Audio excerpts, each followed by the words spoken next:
What stands out to me about Tim's advice is that he was very savvy.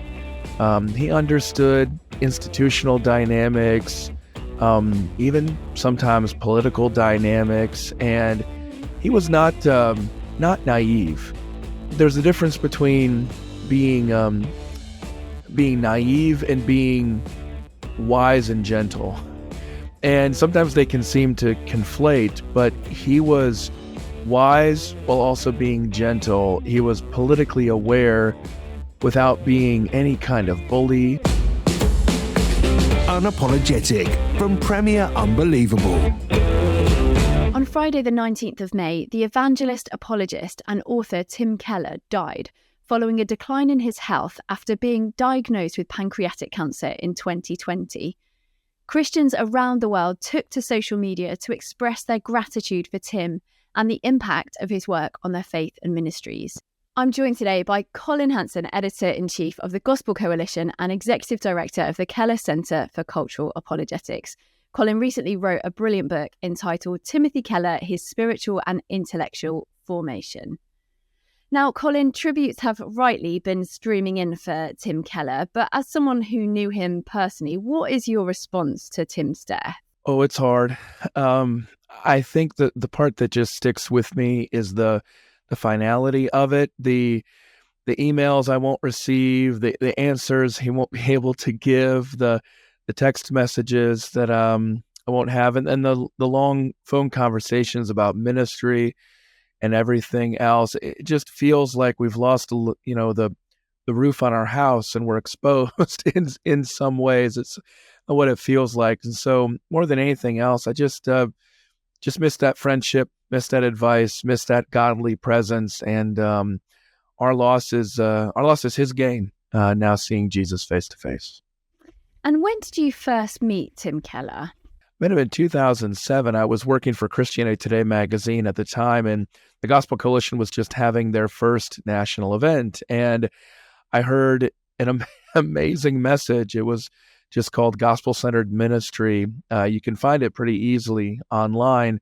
The reason people will remember it is because it was one of the most prominent places. Well, it was the most prominent place that Tim ran through the Old Testament, showing how Jesus is the true and better fulfillment in God's eternal redemptive plan of salvation. So met him there. In the years subsequent, we began editing books together.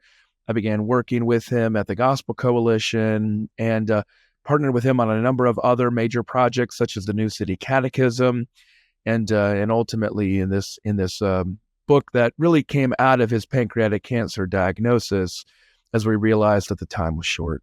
I mean, you definitely touched on some of this already, but what are some of the lasting memories that you've got of Tim Keller? Oh my, what immediately comes to mind is at all of our different TGC council meetings, the way he would stand in the back at the candy table and just sort of pick M&Ms and nuts and things like that, and just ponder. And Tim was the kind of person in a room full of insightful people like John Piper and Don Carson and Sandy Wilson and people like that. We all paid a special attention when Tim would give a reflection, and but he kept going through those days just by picking at that candy table. I think about that. I'll miss him. I'll miss him at those meetings for sure. And I suppose this is going to be really hard for you to do because over the years he must have shared so much advice and thoughts about ministry, about the Christian walk. But is there anything in particular that has seemed really significant for your life? Any advice or any thinking that was particularly significant for you? What stands out to me about Tim's advice is that he was very savvy.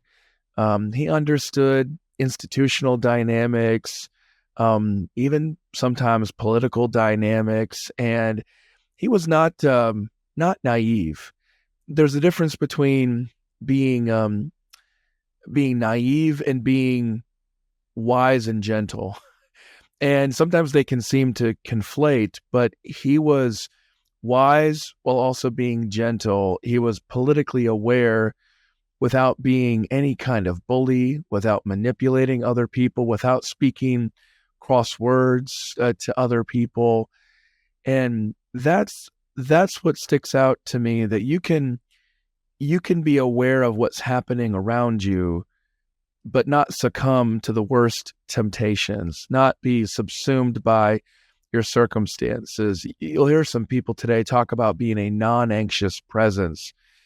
And Tim, I think, embodied that as much as anybody I've seen. You could see that even though he's a sensitive person in some ways, and he did care a lot about what people thought about him, he just kept that even keel. He just didn't get too high, didn't get too low. And that's something that I think maybe was a little more natural in his personality than in mine, but it's still something that I would aspire to. So let's turn to your book, Collin. Your book, Timothy Keller, His Spiritual and Intellectual Formation. You asked a question in your preface, which I'm going to sort of chuck back at you. You said, so why write about someone so uninterested in publicity? So I guess, that's kind of the obvious question. Why did you want to write this book? Yeah, and why put his face and his name on the cover and in the title as well? Because when you talk to Tim, he would talk about other people. So in writing about Tim Keller, and this is so fun to think about, he and C.S. Lewis together right now, and Jonathan Edwards, that's what he wanted to talk about. He wanted to talk about those folks. He wanted to talk about mid-century British evangelicalism and his amazing fondness for the ministries of Martin Lloyd-Jones and J.I. Packer and John Stott, and how that was formative for him as opposed to American evangelicalism. That's what he wanted to do. And a lot of people may not have been able to piece together his disparate influences. They might have seen, wow, okay, so Tim learned this and this and this, but they might not have realized that you could multiply that by 5 or by 50. So I wanted to bring that comprehensively together in one catalog of all of those different influences, not only in direct conversation with him, which was the key to be able to do while he was living, but also in its archives, all of his sermons, all of his writings, especially his books. They're all out there. But the main thing with Tim is when you talk to him, he deflected toward Jesus and toward these other places that he'd learned. And that's why we took that particular approach. And I'm glad we got to do it before we lost him. And you mentioned there C.S. Lewis, and we're going to be talking specifically about C.S. Lewis and the impact that had on Tim Keller in another podcast, in the C.S. Lewis podcast. But why was Tim Keller such an influential figure, do you think? Why was it important and imperative that you wrote this book? Why do you think he sort of spread to the masses? It wasn't just people within his own denomination and his church who were influenced by him, was it? No, not at all, and not in the United States at all either. He spent a lot of time in the UK. I'm not sure if people know how much time he spent there. Not only was it, I think, probably his favorite place to vacation and to visit, but also it was where he kind of discerned in 1989 that he would need to be going to New York City to launch Redeemer Presbyterian Church. Anyway, I think it's because I did a study years ago in a book called Blind Spots, and I looked at the ministry of Jesus and how Jesus is courageous and compassionate and commissioned. He brings these things together, but many leaders today only grab one aspect or another from that ministry of Jesus. But when you look at Tim, he had courage to preach the gospel even in difficult places and defend the faith. He had compassion as the expert in Reformed diaconate mercy ministries, almost single-handedly helped to inspire a transformation of that movement, especially within his denomination, starting things like Hope for New York. But then also he was deeply committed to the Great Commission, not only the Great Commandment, but the Great Commission as well, in starting church planting. Well, not only starting Redeemer Presbyterian Church and churches all throughout New York City, but also around the world through city to city. That's rare that you see somebody who encompasses all of those dynamics. And you might also look at him from the perspective of the the normative and the situation. I mean, he was able to just bridge. When you read him, you thought, oh, he's really good with biblical theology, but he also understands our situation, but he also preaches to my heart. That is a rare combination. You just don't see that very often. That's how God gifted Tim. Well, let's take a look at some of the things that you unpack in your book. Obviously, if you want to know more, do go and get a copy of the book because it's incredibly helpful. But what was Tim Keller's childhood like if we go back to the very beginning? Yeah, so this was one of the shorter chapters of my book, but certainly foundational and important. And I think almost entirely new, as far as I know, in that information. The main thing that stood out in Tim's childhood was his mother, and Italian Catholic by background. And the real big help here came from Tim's sister. She is now the only living family member, and she was a middle child. And Tim didn't talk much about his mother, but his sister did. And his childhood was kind of a typical 1950s, early 60s American middle class childhood. But the dominant mother figure that really shaped him, he was often in conflict with her. She had very high standards for him as a very precocious child. And in many ways, he reacted to that. And so when Tim writes what is effectively his autobiography, The Prodigal God, he talks about the dynamic with the two brothers, the brother who wants to run away from home, the brother who wants to be the good, upstanding child at home. Tim was actually both. And you can see that in relation to his mother. He was both running away from her demands of what he saw to be a legalistic version of Christianity, but at the same time, he wanted to be the righteous elder brother of the family. So it's very formative of understanding his perspective on grace. And you speak a bit as well about how that sort of informed his ministry. And there's a quote here from Sharon, his sister, who says, "One of the reasons why I think he does so well with talking to people is the result of how he had to handle our mother." I mean, would you say just a little bit about that? Because that's clearly has an impact on his evangelism, on his apologetics. Yeah, he was an arguer. So he, and there was a funny note there where Tim's father had been a conscientious objector in World War II. In the United States, that was very rare. His mother did not allow him to be able to fight. And so then Tim's mother, she picks up on this and doesn't allow her boys to fight in the neighborhood either. Tim was very large. So, and personality-wise, not really well suited, but he was very large, could have fought. And I think one of the things that Sharon observed there was how Tim had to argue himself out of all these different situations. And he had to fight through those different things using his words. And so it's funny, all the things that God does to prepare us for ministry that we don't necessarily anticipate. And there are various points on his journey where sort of faith became real to him and, his sort of Christian faith was ignited. But was there a particular point when he would definitively say that was where he became a Christian? Yeah, Tim and I argued about this a little bit. It's actually, it's only appropriate given his love for C.S. Lewis that we can't be completely sure when Tim Keller was converted. Tim would say that it was in the early months of 1970. I actually have a definitive date in the book because his best friend and best man at his wedding, Bruce Henderson, it was his 21st birthday. That's what he recalls at that time. And so he remembers sort of Tim showing up at the foot of his bed, almost a physically transformed in his spiritual conversion. So there was a very specific time, even though some of the very framework of the gospel of sin and salvation had been set in his Lutheran mainline church and some of his confirmation classes earlier. But certainly you got that winter, especially spring 1970. That's a definitive change in his life, no doubt about it. And one of the really key elements of that was the student ministry InterVarsity, wasn't it? So why did that prove so important for Tim? Another connection back to British evangelicalism, of course. At the time, American evangelicalism was not very outstanding in terms of its intellectual development. It had a much more pietistic stream. For a very learned young student like Tim Keller, it was important to be exposed to thoughtful Christianity. He got there through InterVarsity Christian Fellowship. He was in his element behind a book table. Mere Christianity from C.S. Lewis was one of the first Christian books that he read. It was handed to him by friends in InterVarsity. And these were people who allowed him to sit there and argue with him. His friend Bruce Henderson said that he was afraid in his hallway that Tim was going to smash one of the walls.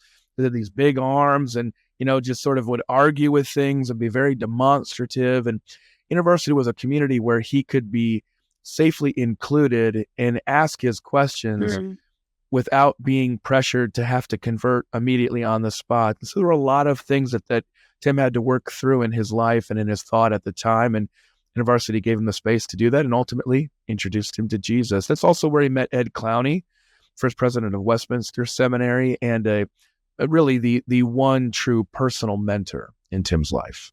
And I suppose that place of asking questions and answering them and it being a safe space and discussing ideas was something that he really took to heart in his ministry later on, wasn't it? Absolutely. And so there's where you get connected to Francis Schaeffer and L'Abri. Tim was very much inspired by L'Abri and Francis Schaeffer, not so much directly, but through an intermediary, and that was R.C. Sproul and the Ligonier Valley Study Center. There was a specific time that of each week where R.C. Sproul would host what was called a Gab Fest. You could just ask him any question you could think of, and he would try to answer it. R.C. was especially gifted at that. R.C. Sproul conducted the wedding for Tim and Kathy Keller years later. But Tim took that to heart, and he carried it all the way through. In fact, just a few weeks ago, I was in New York City. Last time I was able to talk with Tim, and I worshiped with Michael Keller, his son, at Redeemer Lincoln Square. And Michael did a question and answer session after the service.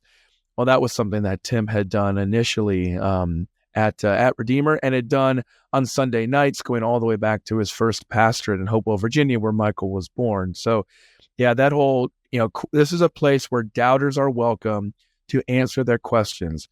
That was absolutely core to Tim Keller's ministry. And you say in the book that R.C. Sproul gave Keller a vision for how to speak persuasively to non-Christians with intelligent command of the issues. I mean, was part of that Gab Fest, the kind of Q&A response, the giving them, the kind of the authority to ask those questions, the permission to raise those doubts and questions? Yeah, one of my favorite stories comes from Hopewell, Virginia. And keep in mind, he's preaching one sermon on Sunday morning. He's preaching another separate sermon for an evening service. And then he invites anybody who wants to come to his house afterward and ask him questions for as long as they want. One of the observations I got from one of their friends, Lori Howell, she said, if you didn't come with questions, that was okay. Tim had a list of about 100 already prepared that you could ask. We're not talking about easy questions here. We're talking about hard ones there. And sometimes when you're the person who fields so many of those questions, the good ones to prompt for other people. Like, that's an interesting question, but have you thought about this? This one's even better.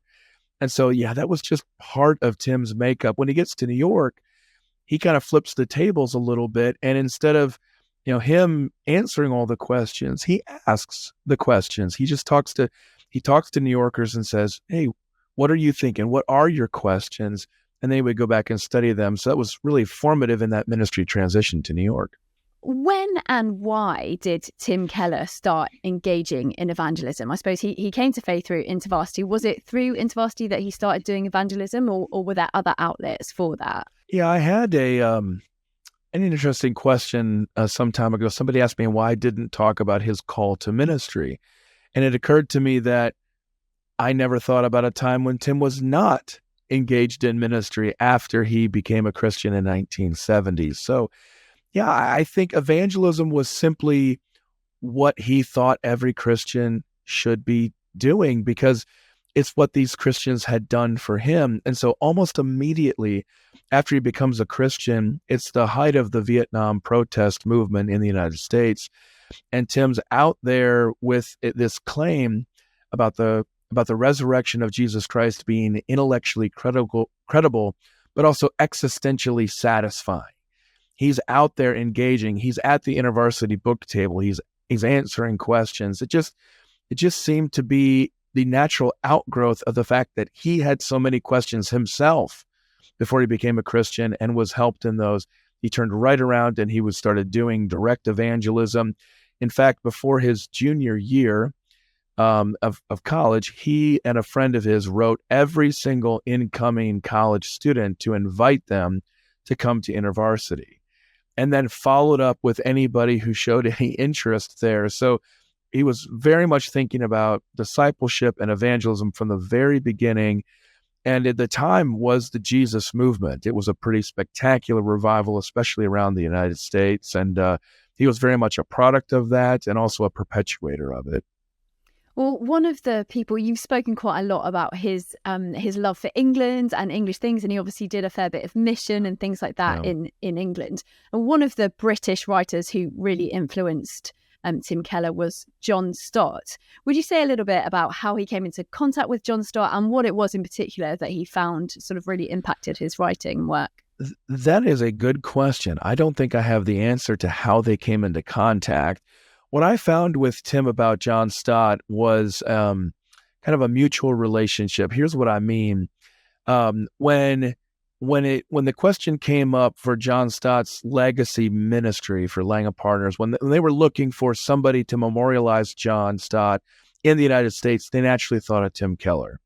And when Tim Keller gave that memorial, when he eulogized John Stott, he gave a lot of explanations that really could have been applied to Tim. And so it's pretty clear that from both sides, there was a strong connection. They did not agree on everything. There was some significant differences between them in terms of their global reach, their personality, their theological convictions, their attitude toward others, their cosmopolitan sensibilities in major cities, London and New York. I think just made them, Tim, in many ways, a natural successor to John Stott. And I think just as we continue to read John Stott's books today, and his insights on Scripture remain so penetrating, not only to the heart, but also to the mind, I think that's the same way we're going to be looking at Tim Keller's works. Well, that seems like a great way to end this podcast, looking at someone who is a brilliant expositional preacher, but also an evangelist, which clearly could also be said of Tim Keller. But don't go anywhere, because we will be hearing more from you, Collin. But thank you so much for today. Oh, thank you. Unapologetic from Premier Unbelievable. For more shows, resources, and our newsletter, visit premierunbelievable.com.